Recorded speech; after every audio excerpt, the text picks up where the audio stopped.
அனைவருக்கும் வணக்கம். ஒரே ஒரு மூலிகைங்க, அந்த அற்புதமான மூலிகை வந்து பார்த்தீங்கன்னா டி அடிக்ஷன், அதாவது மது பழக்கம், புகைப்பழக்கம் மற்றும் மனக்கலக்கம், மனக்கவலைகள், பதற்றம், தடுமாற்றம் போன்ற பிரச்சனைகளை சரி செய்வதற்கான அற்புதமான மூலிகை மருந்து. எந்த விதமான பக்க விளைவும் இல்லாமல் சின்ன வயசுல இருந்து பெரிய வயசு வரைக்கும் அனைவருக்கும் ஏற்ற அற்புதமான மூலிகை மருந்து நீர் பிரம்மி என்று சொல்லக்கூடிய இந்த மருத்துவ குறிப்பு பார்க்க போறோம். தொடர்ந்து வீடியோ பாருங்க. இந்த அற்புதமான வாய்ப்பை ஏற்படுத்தி கொடுத்த இறைவனுக்கு மனமாற நன்றி கூறி விடைபெறுகிறேன். நன்றி, வணக்கம். அனைவருக்கும் வணக்கம்.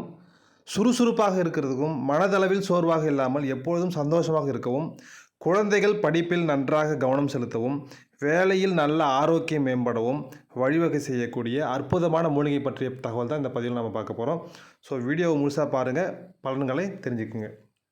இது வந்து நீர் பிரமி என்று சொல்லக்கூடிய அற்புதமான மூலிகை.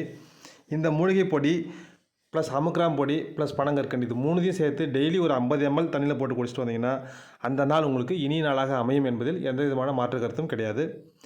இந்த நீர் பிரமி வந்து ஏடிஹெச்டி என்று சொல்லக்கூடிய ஹைப்பர் ஆக்டிவிட்டி பர்சனோட ஆக்டிவிட்டிஸ் எல்லாத்தையுமே கொஞ்சம் கண்ட்ரோல் பண்ணும், செல்ஃப் கண்ட்ரோலில் கொண்டு வரும். பிரெயின் சம்பந்தமான பிரச்சனைகளை குறைப்பதிலும் குணமாக்குவதிலும் இந்த நீர் பிரமி முக்கிய பங்கு வகிக்கிறது. மேலும் பார்த்தீங்கன்னா ஒரு சிலர் வந்து மன அழுத்தம், உடல் சோர்வு இருப்பாங்க. அவங்களாம் வந்து இந்த நீர் பிரமியை கண்டினியூஸாக எடுத்துக்கும்போது அந்த மன அழுத்தம், உடல் சோர்வு குறைஞ்சி டிப்ரெஷன் நோய்க்கு போகாமல் நிம்மதியாக அவங்க இருக்கலாம். ஸோ இவ்வளவு நன்மைகள் வாய்ந்த இந்த நீர் பிரமி பொடியை அனைவரும் கட்டாயம் பயன்படுத்தலாம். இதனால் எந்த விதமான பக்க விளைவும் கிடையாது. சைடு எஃபெக்ட் இல்லாத ஒரு அற்புதமான மூலிகை மருந்து. ஸோ உங்கள் ஊரில் இருக்கிற நாட்டு மருந்து கடைகளில் நீர் பிரமி பொடி கண்டிப்பாக கிடைக்கும். உங்களுக்கு தேவையெனில் 9940942623 என்ற நம்பருக்கு கனெக்ட் பண்ணிங்கன்னா உங்களுக்கு நிச்சயமாக அனுப்பப்படும். ஸோ இந்த வாய்ப்பை ஏற்படுத்தி கொடுத்த இறைவனுக்கு நன்றி கூறி விடைபெறுகிறேன். நன்றி, வணக்கம்.